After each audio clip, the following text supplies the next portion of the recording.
wabarakatuh. Perkenalkan, kami dari kelompok Nabi Muhammad yang beranggotakan saya Remyan Albar nomor absen 26. Saya Naisila Sri Ramadhani absen 22. Saya Fana Saputra nomor absen 12. Saya Alwido Farosaki, nomor absen 2. Saya Dwi Noviana Putri Cahyadi Purwodadi absen 9. Saya Pingan Falik Somonik nomor absen 25. Di sini kami akan mempresentasikan atau menjelaskan tentang perjalanan Nabi Muhammad. Pertama, kelahiran Nabi Muhammad SAW di Mekah hari Senin 12 Rabiul Awal pada tahun 571 kalender Romawi atau 1450 tahun yang lalu.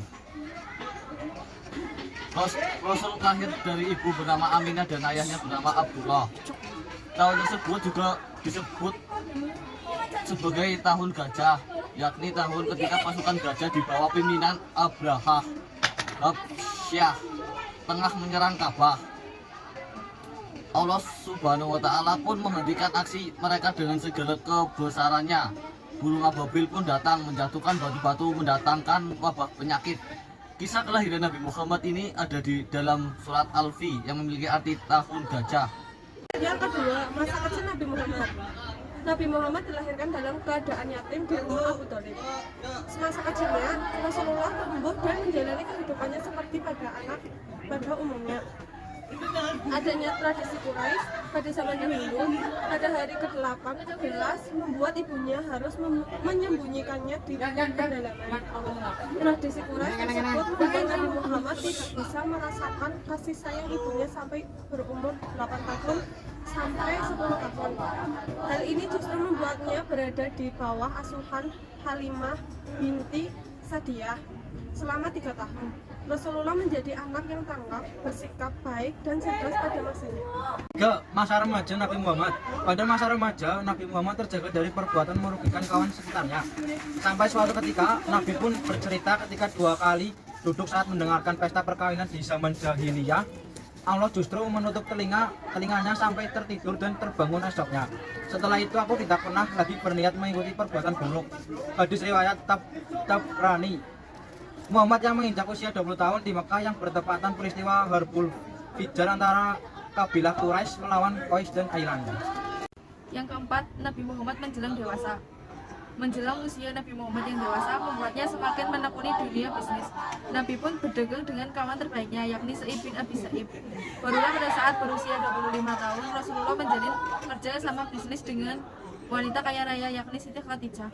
Perkenalan Muhammad dengan Khadijah memang berawal dari dunia perniagaan. Perempuan ini biasa membiayai kafilah perdagangan Mekah ke Suriah untuk nanti membagi keuntungan bersama mitranya. Hal ini menjadi alasan bagi mereka berdua untuk dalam melakukan perjalanan dagang tersebut. Kelima, pernikahan Nabi Muhammad dan Khadijah. Banyaknya kegiatan perdagangan yang melibatkan mereka berdua membuat Khadijah merasa kian tertarik. Perempuan ini akhirnya mengutus seorang sahabatnya, Nafisah binti Umayyah, untuk menyampaikan keinginannya, yakni melamar Muhammad. Muhammad SAW pun menyampaikan kabar gembira ini kepada paman-pamannya, salah satunya yakni Hamzah bin Abdul Muthalib. Lantas mendatangi rumah Walid bin Asad dengan Muhammad untuk melamar Khadijah. Maka menikahlah mereka berdua ketika Nabi berusia 28 tahun. Yang keenam, Nabi Muhammad mendapatkan wahyu pertama. Sebelum menjadi Rasul, Nabi Muhammad sudah mendapatkan beberapa karunia istimewa dari Allah Subhanahu wa Ta'ala, seperti wajahnya yang bersinar dan bersih. Hal ini nyatanya menjadi pertanda kebesaran Allah yang menandakan akan datangnya Nabi terakhir dengan kedudukan tertinggi sampai akhir zaman. Nabi Muhammad mendapatkan sebuah mimpi ketika malaikat Jibril menghampirinya. Rasul pun sedang menyendiri di dalam gua Hiro, tepatnya di samping Jabal Nur. Turunlah wahyu pertama yang ia bawakan dari Allah Subhanahu wa Ta'ala, yakni surah Al-Alaq ayat 1 sampai 4. Kemudian yang ketujuh ada dakwah pertama Nabi Muhammad. Nabi Muhammad akhirnya memulai dakwahnya secara terang-terangan pada keluarga paling dekat, yaitu kalangan Bani Hashim. Hanya Ali bin Abi Thalib yang mau menerima dan memutuskan untuk beriman kepada Allah Subhanahu wa Ta'ala. Sementara Abu Thalib itu ikut melindungi Rasul saat berdakwah. Dakwah secara terang-terangan ini selalu mendapatkan pertentangan oleh kaum Quraisy. Bahkan beberapa orang menuduh Nabi Muhammad itu gila dan melemparkan kotoran di tubuh Nabi. Abu Jahal dan Abu Lahab sebagai pamannya bahkan juga ikut menentang Rasul selama berdakwah. Yang ke-8, ke-8 wafatnya Nabi Muhammad. Abu Bakar sebagai sahabat Nabi Muhammad yang sedang tiktok di Madinah. Terjadilah peristiwa yang sangat menyedihkan. Rasulullah wafat bersamaan dengan turunnya wahyu Allah, yakni surat Az-Zumar ayat 30. Artinya, sesungguhnya kamu akan mati dan sesungguhnya mereka akan mati pula. Nabi Muhammad mulai sakit di bulan Safar tahun 11 Hijriah. Beliau sakit kepala dan demam hingga akhirnya membuat suhu tubuh meninggi. Kondisi ini terjadi selama kurang lebih 2 minggu. Rasulullah akhirnya mengunjungi rumah istri-istrinya dan tiba di kedamaian Aisyah dengan badan sungguh lemah.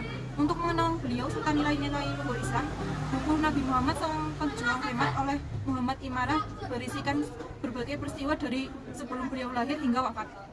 Yang terakhir, mukjizat yang luar biasa Nabi Muhammad dari Allah. 1. Air susu yang melimpah. 2. Pembelahan dada. 3. Membelah bulan. 4. Mengobati sakit mata. Sekian presentasi dari kelompok kami. Apabila ada tutur kata yang tidak berkenan mohon dimaafkan. Bila kita wassalamualaikum Waalaikumsalam warahmatullahi wabarakatuh.